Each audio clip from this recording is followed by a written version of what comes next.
after he's been tagged in multiple social media posts about this drive-through, this shooting.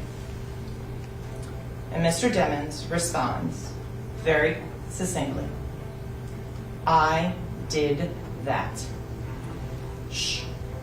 Rapper YNW Melly facing the possibility of the death penalty for the murders of his two lifelong friends and YNW members. A lawyer who's won an acquittal for a famous rapper charged with a serious crime is here with his take. Welcome to Sidebar here on Law and Crime. I'm Angenette Levy. We're in the third week of the YNW Melly murder trial, and it appears the state is nearing the end of its case. Melly faces 2 counts of first-degree murder for the October 2018 murders of his 2 friends, Chris Thomas Jr. and Anthony Williams. They were known as YNW Juvie and YNW Sack Chaser.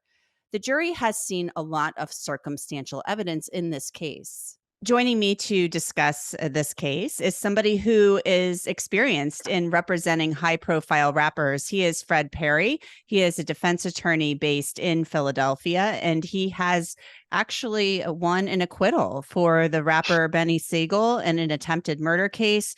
And he also represented the rapper Cassidy years ago in a murder case where he was later found guilty of involuntary manslaughter. So, Fred Perri, welcome to Sidebar. Thanks for coming on. My pleasure. Thank you. First off, are there any unique challenges in representing high-profile rappers, people who are known to the public and then are charged with very serious crimes? What I found is in any media case, a case that has a tremendous amount of media attention, like some of those cases that I handled, sometimes the jury pool gets a bit tainted with the reputation of hip hop artists and rappers and the things they talk about in their music and their songs. Sometimes you have to overcome that issue. Interesting. Did that come up in your cases? That hasn't come up in this case, in the Melly case just yet. We haven't heard about the music per se, but did the music come up in the cases with Beanie Sigel and Cassidy? Well, with the Beanie Sigel case, there was an argument made by the prosecution to introduce some of the lyrics from some of his music where he was talking about carrying guns and shooting people and selling bricks of cocaine and things like that.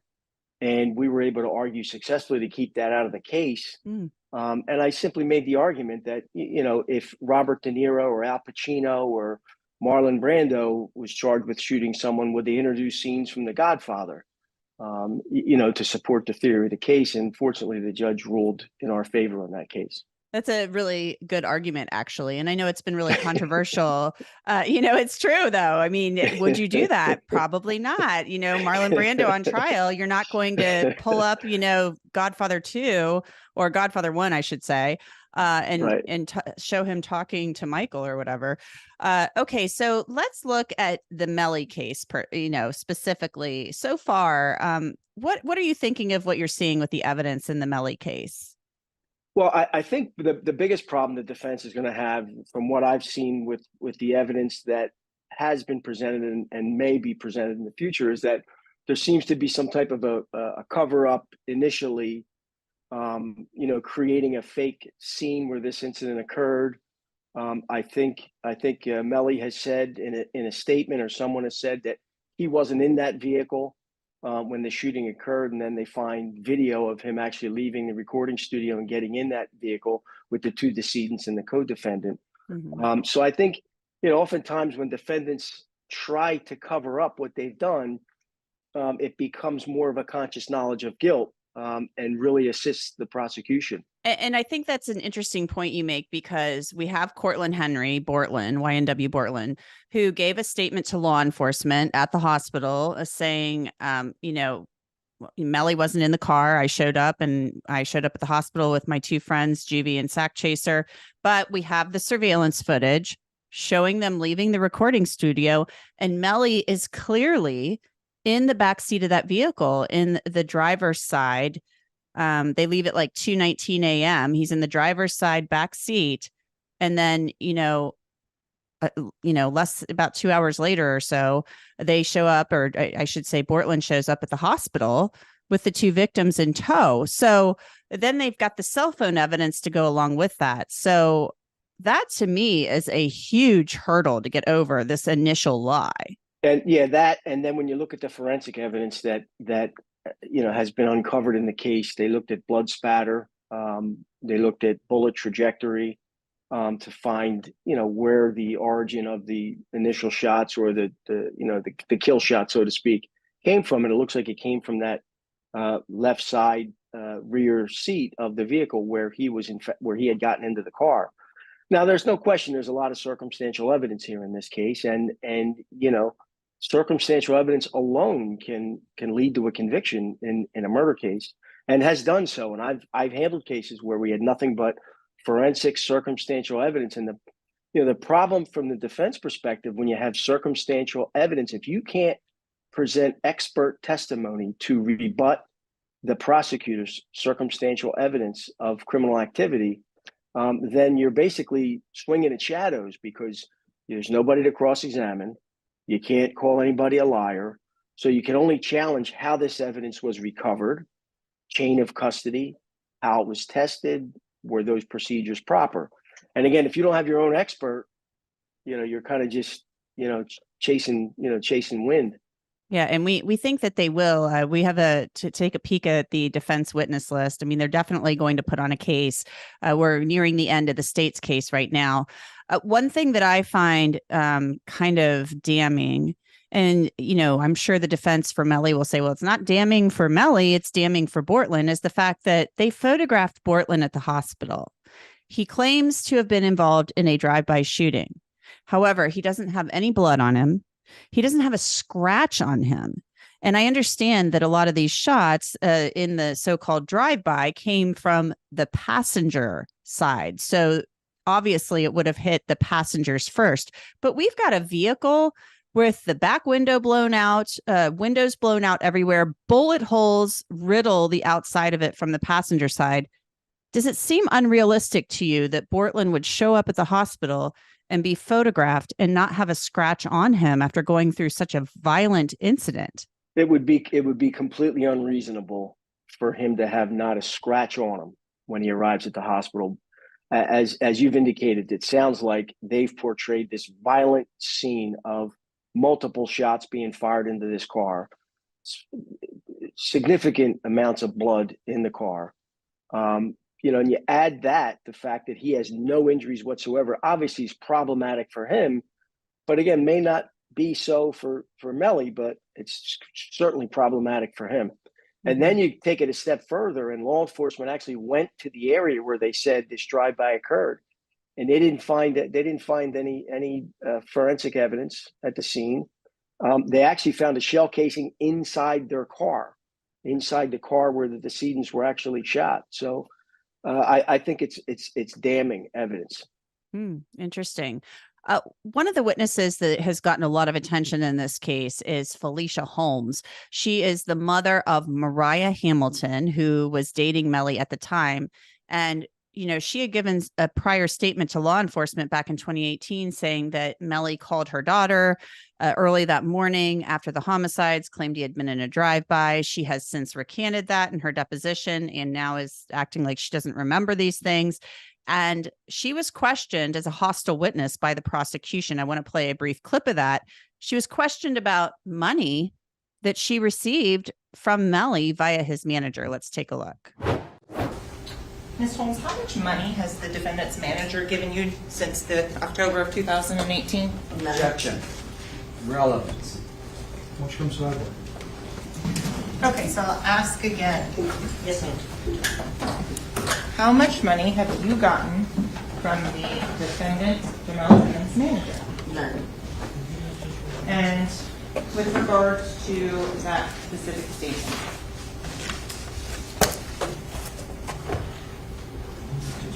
Ms. Holmes, you have formerly had a credit union account? Yes, I do launch credit union. Okay.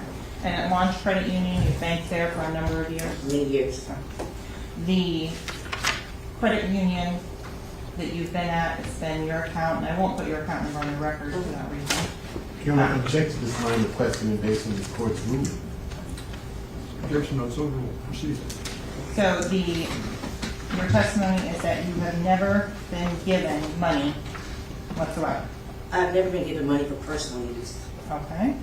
So the question is, how much money have you been given by the defendants? For a vacation for all of us, for him, his wife, and me to pay for it, as far as he gave me $5,000 for Airbnb, which I gave him $1,000 to deposit that. So he did give you money. Not for personal use. Okay. Excuse me, can we clarify who he is, Objection, Your Honor. Jameson Francois? Objection, or just clarify, counsel. Sure. So it's clear, who is Jamison Francois? He's trapped. He's Nelly's manager. And you mentioned his wife as well. Who's his wife? I just know her by AA.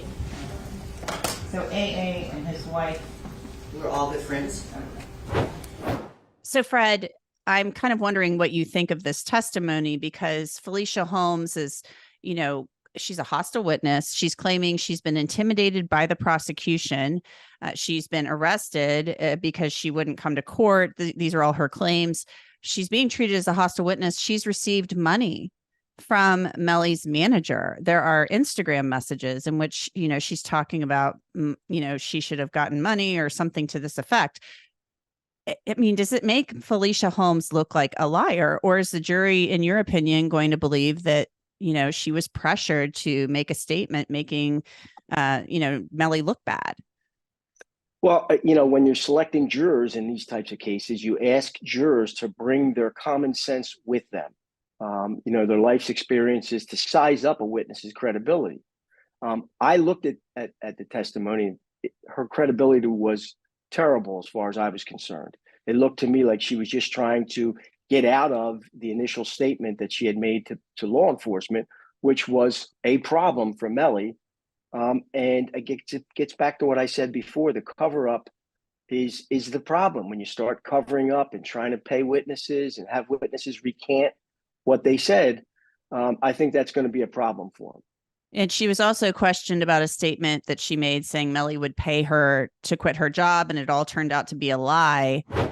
So, Ms. Holmes, is it your testimony that you never stated the promises that were made to us by YNW for me to quit my job and they would take care of us were all lies? They didn't want us talking with prosecutors, but now they've all disappeared. You never said that before. I don't remember saying anything. Objection, Your Honor. Move for mistrial. That, to me, I was wondering, if you're a juror and you're seeing what somebody says in an Instagram message based on, versus what she's saying on the stand, am I really to believe that you're lying in an Instagram message? That's what we ask the jurors to do. Bring your common sense. And that's going to be the prosecution's argument. Why would you lie in an Instagram message? It makes no sense. There are some text messages from Melly in which he is asking, before the homicides, he's asking for somebody, this is within 2 weeks of the homicides, to find him a glizzy or a Glock. So let's take a look at that. States in North Carolina getting ready for this show.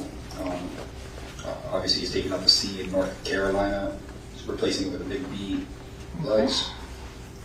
And then the response from the 5054 bang number. Says, I'm about to head to Gotti's concert at SQL. I was just checking in on you, blood. Okay.